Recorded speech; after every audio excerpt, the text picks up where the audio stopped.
विश्व समाधान मंच प्यारा उत्तराखंड में आप सबका स्वागत है। आज चर्चा का मुख्य विषय है यूक्रेन और रूस की लड़ाई से भारत को क्या सबक लेना चाहिए। जिस प्रकार से यूरोपीय यूनियन ने, नाटो ने और अमेरिका ने सोवियत संघ परिवार के सदस्य यूक्रेन को उकसाकर, रूस के खिलाफ उकसाकर वहाँ की शांति भंग की, न अपितु पूरे विश्व की शांति भंग की। इसके बाद रूस ने अपनी सुरक्षा के लिए जिस प्रकार से यूक्रेन पे हमले किए, उस हमले के बाद यूक्रेन को उकसाने वाला नाटो और अमेरिका भले ही उसकी मदद के लिए सामने नहीं आए, पर लेकिन उन्होंने जो आर्थिक प्रतिबंध रूस पे लगाए वो चौंकाने वाले थे। इससे पूरे विश्व को समझना चाहिए कि किस प्रकार से ये नज़रिया बदलता है और भारत को भविष्य के लिए मजबूती से अपने नीति और दिशा तय करनी होगी।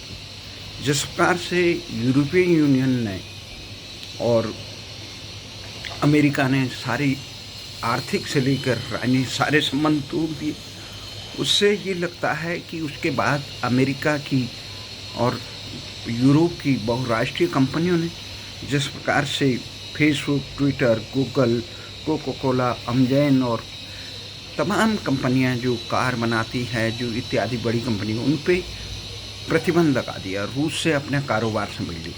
तो ये जो संकेत है कि क्या ये बहुराष्ट्रीय कंपनी जो लाभ कमाने के लिए ये विदेशों में जाते हैं, उस देश पर जब संकट हो तो उसे छोड़ने का काम करते हैं। तो भारत को ये चाहिए कि बहुराष्ट्रीय कंपनियों पर निर्भरता को बढ़ावा न देकर आने वाले समय में मजबूती से अपने देश की नींव रखे और स्वदेशी उद्योगों को बढ़ावा दे, स्वदेशी नियमों को मजबूती से करे। क्योंकि आने वाले समय में भारत पे भी कई प्रकार के प्रतिबंध पहले भी लगे।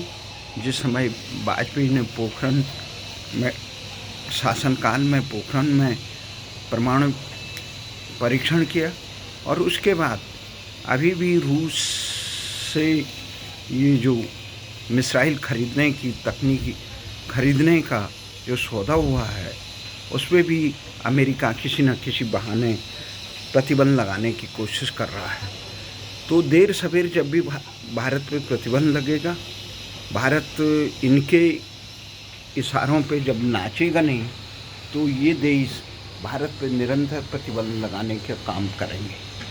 तो इन प्रतिबंधों से उबरने के लिए भारत को ये प्रतिबंध एक प्रकार से बहुराष्ट्रीय कंपनी एक हथियार के तौर पर ये देश आपके आर्थिक विकास के संसाधनों पे इनका शोषण तो करते हैं, लेकिन आपके बुरे वक्त में ये आपके साथ नहीं रहते हैं। इसलिए हमारा ये मानना है, जिस प्रकार आज यूक्रेन को इतनी तबाही के बाद समझ में आ गया कि अपने परिवार के साथ इस प्रकार का कार्य नहीं करना चाहिए और ये युद्ध दूसरे के बहकावे में नहीं आना चाहिए।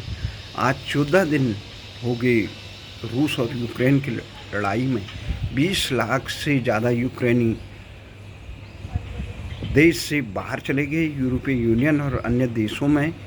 तो ये तमाम चीज़ें जो दर्शाती है कितनी तबाही हो चुकी है, निरंतर हमले हो रहे हैं, कीव से लेकर वहाँ किस प्रकार से तबाही हो रही है। तो इसको बचाने के लिए देश को एक ही है, देश को मजबूत बनाना और इस प्रकार के आसीन के सांप जो देश में घूम रहे हैं, बहुत सोच समझ से लोगों को निर्णय लेना चाहिए कि किस प्रकार से यहाँ पे शासनाध्यक्ष बनाया जाए जो अनुभवी हो, देश के लिए समर्पित हो, न कि लोगों को मुफ्त की चीज़ों को देकर देश का भाग्य विधाता बनकर देश के भविष्य के साथ समझौता करने वाला हो, उसके भविष्य को खतरे में डालना हो।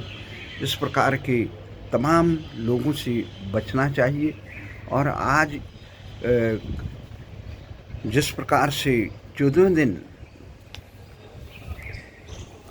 यूक्रेन के राष्ट्रपति ज़ेलेंस्की को समझ में आ गया कि नाटो, यूरोपीय यूनियन और अमेरिका उसका साथ नहीं दे सकते हैं, उसने रूस के साथ वार्ता के लिए अपनी सहमति दी है और ऐसी मंशा जाहिर की है कि जो रूस की प्रस्ताव हैं उन पर विचार कर सकते हैं। नाटो की सदस्यता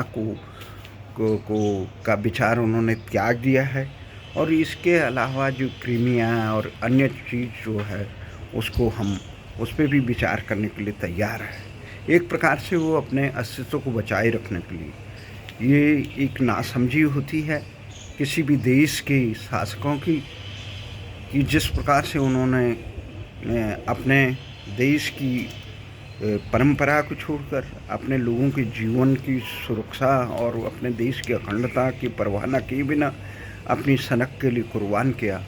आने वाले समय में किसी भी देश के शासक के लिए बहुत बड़ा खतरा होगा, क्योंकि जिस प्रकार से यूरोपीय यूनियन अपने अस्तित्व बचाने के लिए रूस पे नए नए प्रतिबंध लगा रहे हैं और वहीं अमेरिका भी कई प्रकार की पाबंदियां, तेल नहीं खरीदना इत्यादि लगा रहा है।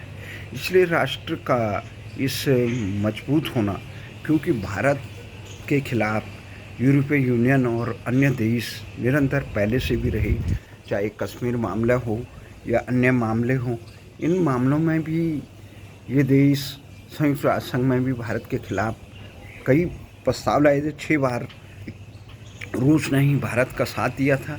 जिस प्रकार बांग्लादेश में भारत ने पाकिस्तान के हैवानियत से बचाने के लिए काम किया था, उस समय भी 7वां बेड़ा अमेरिका और नाटो संगठन के देश भारत पे हमला करने पाकिस्तान के पक्ष में खड़े हो रहे थे, तो उस समय भी रूस ने बचाया।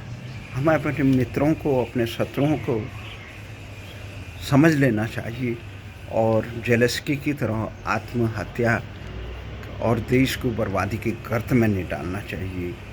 आज का यही संदेश सबसे बड़ी वह है कि जो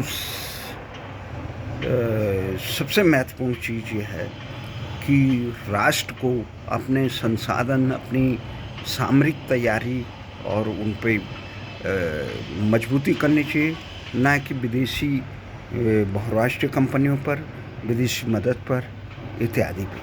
अपने देश को स्वावलंबन बनाओ, राष्ट्र को आगे बढ़ाओ, तभी देश आगे बढ़ सकता है और भारत आगे बढ़ने के लिए कदम बढ़ा रहा है। और जिस प्रकार से यूक्रेन ने भी तटस्थ देश बनने में सहमति प्रकट की, आने वाले समय में ऐसा काम करने का भारत को के शासकों चाहिए कि इस प्रकार का काम करे जो राष्ट्र को स्वदेशी और स्वावलंबन। हमें चारों तरफ चीन और पाकिस्तान ने भारत के लाखों वर्ग किलोमीटर भूभाग कब्जा कर रखा है, उसको बचाना है।